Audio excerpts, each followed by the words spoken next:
Please join me in prayer. God of light, wherever we look today, allow us to catch a glimpse of you. And whenever others look at us today, allow them to catch a glimpse of you. Amen.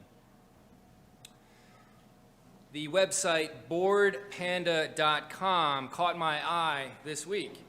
Boredpanda.com is not a site I visit very often, or ever really, but one of the site's articles appeared on my Twitter feed and it looked interesting, and so I clicked on it. It's titled 72 Things Everyone Does That Show We're All Living the Same Life. And as the title implies, the article lists 72 quirks and weird habits that most of us do, and because most of us do them, it suggests we're more similar than we are different. For example, number 1 on the list of 72 is reading the instructions on a food package, tossing it in the garbage, and then retrieving it because you've already forgotten everything. Here are a few more on the Bored Panda list. Rehearsing a conversation in your head that you'll probably never have. Googling yourself. Reducing the music volume on your car stereo so you can see better. Accepting the terms of agreement without reading them. Pacing the house when you're on a long phone call. Holding your phone in your hand while looking for it. Secretly diagnosing everyone in the waiting room area at your doctor's office. Checking your symptoms on the internet and diagnosing yourself. Carefully examining a product at the grocery store because the one you actually want is blocked by a customer. Hitting the elevator button multiple times to make it come faster to your floor. Posing in front of the mirror. Mumbling the name part during a rendition of Happy Birthday because you're not sure whose birthday it is. Pretending to host your own cooking show while cooking dinner. And finally, pretending to be Rocky while jogging. You may not have done all of them, but I bet there are a few on the list that you'd say, yeah, I admit it, I've done it. We're more alike than different, even sharing quirks and weird habits. The Human Genome Research Institute says that human beings are 99.9% identical in our genetic makeup. And BoredPanda.com says we're pretty much the same when it comes to our idiosyncrasies, too. There's a theological reason for this sameness. It's called incarnation, a word with a Latin root that means to become flesh. The incarnation, as we call it in our tradition, is the theological core of the Christmas story. Christ taking on human flesh, the blending of divine and human, of spirit and matter. But incarnation is bigger than Christmas.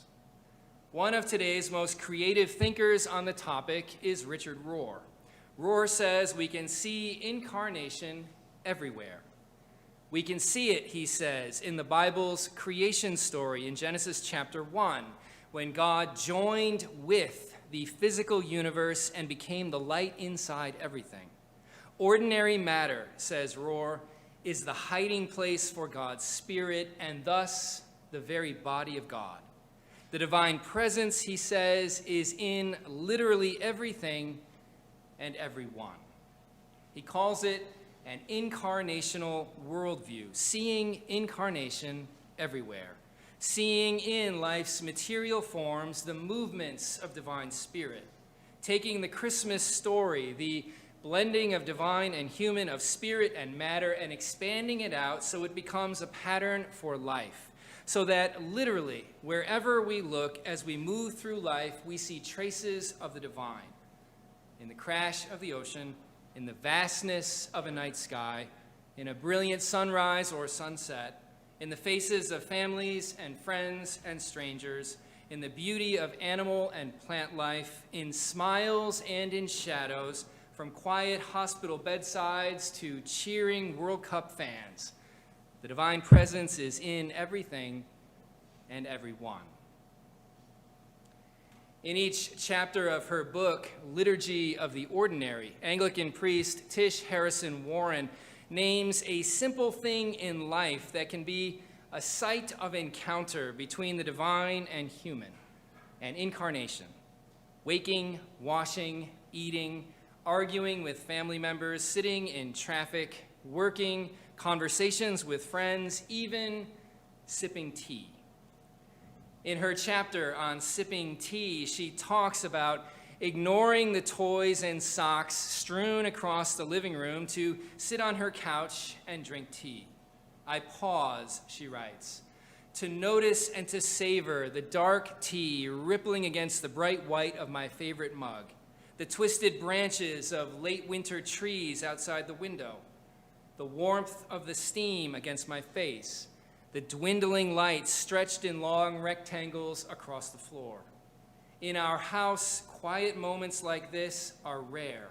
In order to embrace them, she says, tasks, distractions, and pestering worries have to be willfully set aside. My body, this tea, and the quiet twilight are teaching me to feel God's Spirit through my senses. In my daily life, she writes, I find moments of sanctuary, moments when wonder scoots up next to me with a nudge.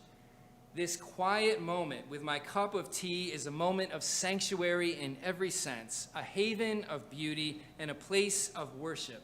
The steam warms my face like incense. These tiny moments in our days, she says, train us in the art of noticing and reveling in God's spirit and artistry in all things. Incarnation. The template for seeing the divine in everything and everyone, for seeing ordinary matter as the body of God, for seeing incarnation everywhere, even in a cup of tea, is ancient. It appears in acorn form in today's gospel reading, when the angel reassures Joseph that Mary's pregnancy was not a scandal. It was a creative act of the Spirit to blend the divine and the human. And the template for seeing incarnation everywhere appears in acorn form in Paul's letter to the Romans, where he talks about Christ being a son of David according to the flesh, but being Son of God by the power of God's Spirit.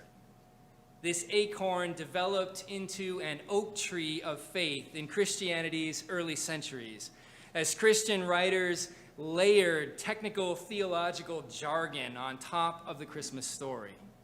In the 2nd century, Ignatius of Antioch spoke of Christ as, quote, both flesh and spirit, born and unborn, God in man, true life in death, both from Mary and from God.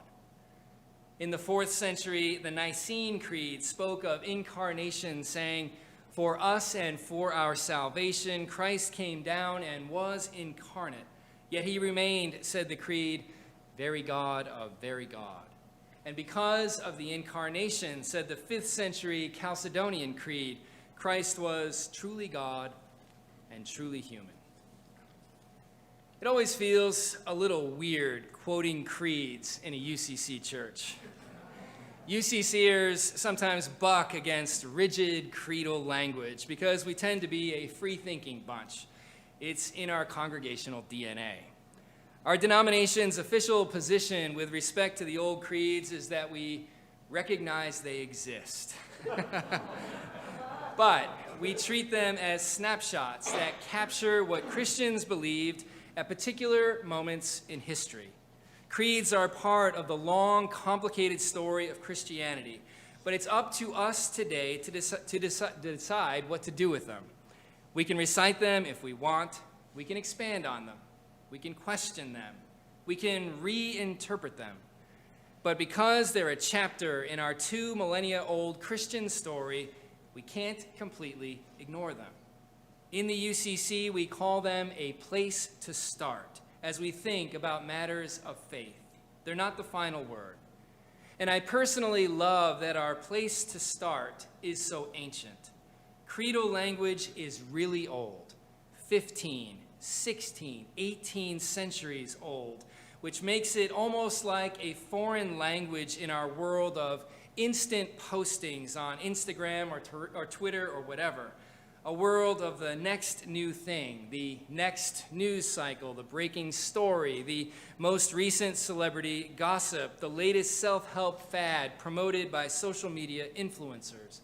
A world of searching for truth in the newest shiny object. But the language of incarnation is old. It's worn and weathered. It's been tested by time. Over centuries, it's been debated and refined and refuted and reinstated and restated and interpreted and reinterpreted by countless theologians, clergy, church members, skeptics, and armchair experts. And it's inspired many of the world's creatives. Incarnation in the Nativity has been painted through the ages, beginning with unknown artists in 3rd century Roman catacombs, and then by masters like Bellini and Botticelli and Rublev and Tissot and Tommaso and Rembrandt and Giotto. And it's been sung about in some of Christianity's most glorious music, from the Gregorian chants of the 6th century to the chants of Hildegard of Bingen in the 12th, to the high Baroque of Handel's Messiah and Vivaldi's Gloria, to the African-American spirituals of the 19th century. Theology and art and music that is rooted and robust and can inspire in ways the latest fads won't. And consider today's hymns that mention incarnation. The words to our closing hymn, O come, Emmanuel, are drawn from antiphons sung at Vespers that date back to the time of Charlemagne in the early 9th century. And the words to the hymn we'll sing in a moment, of the Father's love begotten, were first written when the creeds were penned, some 15 centuries ago. These sacred traditions are old, and they're places to start. They're not the final word on matters of faith. We're not so shackled to the past that we can't think for ourselves in the present. But being part of a long tradition means we sit on an ancient foundation, and we don't need to keep starting over and reinventing the spiritual wheel with the latest, newest thing. And having an ancient place to start frees us to build today in creative ways, to take the template of incarnation and see with Richard Rohr that the divine is in everything and everyone.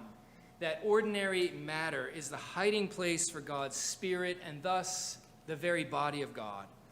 This ancient place to start lets us sip tea or coffee with Tish Harrison Warren and experience the divine in life's quiet moments.